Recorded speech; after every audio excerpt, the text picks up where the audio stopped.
ಅದೊಂದು ಕಡೆ ಬಜೆಟ್ ಅಧಿವೇಶನ ಶುರುವಾಗುತ್ತಲೇ ಹೊಸದೊಂದು ವಿವಾದ ಇದೀಗ ಮುನ್ನೆಲೆಗೆ ಬಂದಿದೆ.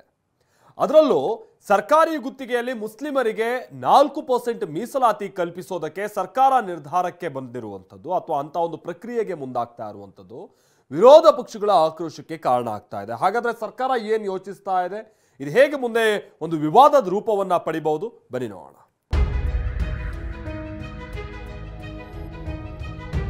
ಈ ಕಾಂಗ್ರೆಸ್ ಸರ್ಕಾರದ ಅಲ್ಪಸಂಖ್ಯಾತ ತುಷ್ಟೀಕರಣದ ನೀತಿಗಳು ಇವತ್ತು ರಾಜ್ಯದಲ್ಲಿ ಇವತ್ತು ಬೆಂಕಿ ಹತ್ತಕ್ಕಂತ ಕೆಲಸ ಮಾಡೋದಕ್ಕೆ ಹೊರಟಿದ್ದಾರೆ.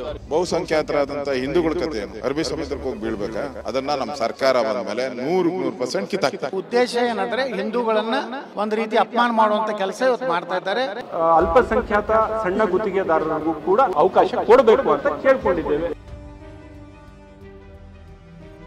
ಸರ್ಕಾರಿ ಗುತ್ತಿಗೆಯಲ್ಲಿ ಮುಸ್ಲಿಮರಿಗೆ 4% ಮೀಸಲಾತಿ ವಿಚಾರ,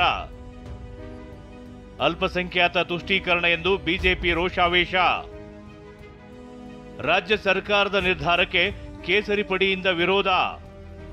ವಿಷಯ ಏನಂದ್ರೆ, ಸರ್ಕಾರಿ ಕಾಮಗಾರಿಗಳ ಗುತ್ತಿಗೆಯಲ್ಲಿ ಪರಿಶಿಷ್ಟ ಜಾತಿ ಪಂಗಡ ಹಿಂದುಳಿದವರಿಗೆ ನೀಡಿದಂತೆಯೇ ಮುಸ್ಲಿಮರಿಗೆ ಅಂದ್ರೆ ಪ್ರವರ್ಗ 2B ಅಡಿ 4% ಮೀಸಲಾತಿ ಕಲ್ಪಿಸಲು ರಾಜ್ಯ ಸರ್ಕಾರ ಮುಂದಾಗಿದೆ.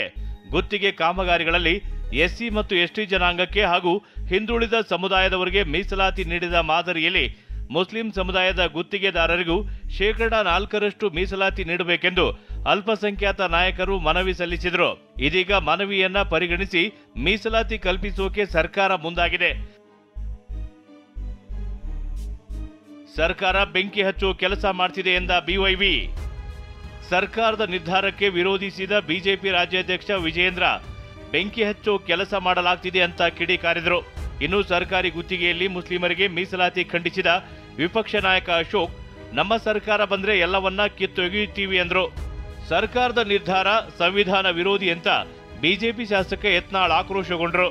ಅಲ್ಪಸಂಖ್ಯಾತರು ಅಂತ ಹೇಳಿದ್ರೆ ಮುಸ್ಲಿಮರು ಮಾತ್ರನಾಗದ್ರೆ ಬೇರೆ ಯಾರು ಇಲ್ವಾ ಅಲ್ಪಸಂಖ್ಯಾತರು ಅಂತ ಹೇಳಿದ್ರೆ? ಈ ಕಾಂಗ್ರೆಸ್ ಸರ್ಕಾರದ ಅಲ್ಪಸಂಖ್ಯಾತ ತುಷ್ಟೀಕರಣದ ನೀತಿಗಳು ಇವತ್ತು ರಾಜ್ಯದಲ್ಲಿ ಇವತ್ತು ಬೆಂಕಿ ಹತ್ತಕ್ಕಂತ ಕೆಲಸ ಮಾಡೋದಕ್ಕೆ ಹೊರಟಿದ್ದಾರೆ. ಇವರು ಮುಸ್ಲಿಮರನ್ನ ಅಲ್ಪಸಂಖ್ಯಾತನ ಓಲೈಸಿಕೊಳ್ತಕ್ಕಂತ ನಿಟ್ಟಿನಲ್ಲಿ ಹೊರಟಿರ್ತಕ್ಕಂಥ ಕಾಂಗ್ರೆಸ್ ಸರ್ಕಾರ ಬೇರೆ ಇತರ ಎಲ್ರಿಗೂ ಕೂಡ ಅನ್ಯಾಯ ಮಾಡಕ್ ಹೊರಟಿದ್ದಾರೆ. ಅಂಬೇಡ್ಕರ್ ಅವರ ಸಂವಿಧಾನದಲ್ಲೂ ಕೂಡ ಹೇಳಿರೋದು ಧರ್ಮಾಧಾರಿತವಾಗಿ ಯಾವುದೇ ರೀತಿ ಮಾಡಬಾರ್ದು ಅಂತ ಹೇಳಿದ್ದಾರೆ. ಇದನ್ನ ಈ ತರ ಮಾಡ್ಕೊಂಡು ಹೋದ್ರೆ ಬಹುಸಂಖ್ಯಾತರಾದಂತ ಹಿಂದೂಗಳ ಕಥೆ ಏನು? ಹಿಂದೂಗಳು ಎಲ್ಲಿ ಹೋಗ್ಬೇಕು?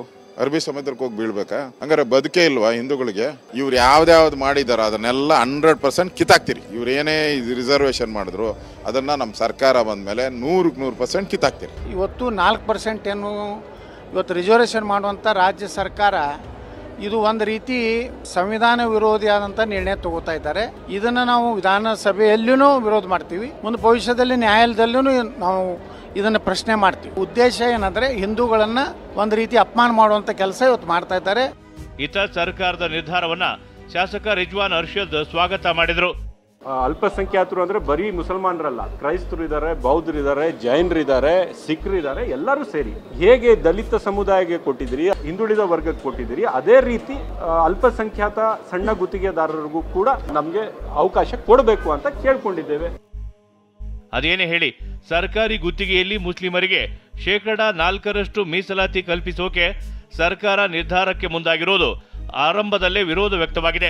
ಅಲ್ಪಸಂಖ್ಯಾತರ ತುಷ್ಟೀಕರಣ ಮಾಡಲಾಗ್ತಿದೆ ಅಂತ ಬಿಜೆಪಿ ಆರೋಪಿಸುತ್ತಿದೆ. ಇದೆಲ್ಲವನ್ನ ಸರ್ಕಾರ ಹೇಗೆ ನಿಭಾಯಿಸುತ್ತೆ ಕಾದು ನೋಡಬೇಕಿದೆ. ಈರಣ್ಣ ಬಸವ, TV9 ಬೆಂಗಳೂರು.